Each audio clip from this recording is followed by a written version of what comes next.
గుమ్మడికాయ హల్వా పిల్లలకి ఎంతో హెల్తీ అయిన రెసిపీ.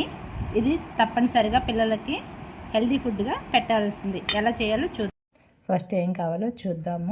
2 కప్పుల గుమ్మడికాయ తురుము, 1 కప్పు బెల్లము, డ్రై ఫ్రూట్స్ అన్నీ రెడీగా పెట్టుకొని డ్రై ఫ్రూట్స్ నేతిలో వేయించుకొని పక్కన పెట్టుకోవాలి.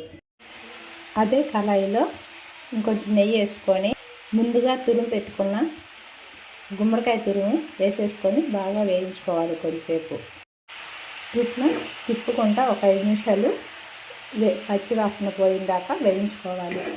5 నిమిషాల తర్వాత బెల్లం తరిగేసుకొని వేయించుకోవాలి. 2 కప్పుల తురుముకి 1 కప్పు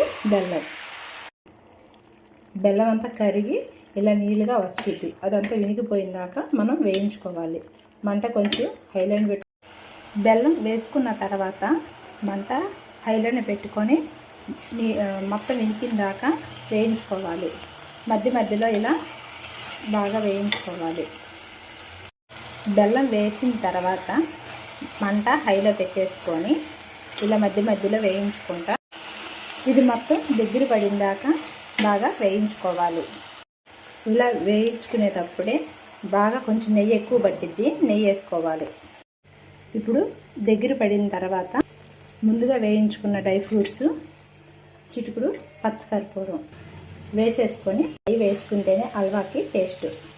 ఈ ఇలాచీ పౌడర్ వేసేసుకొని దించేసుకోవడమే. ఈ హల్వా నచ్చితే లైక్ చేసి సబ్స్క్రైబ్ చేసుకొని షేర్ చేయండి.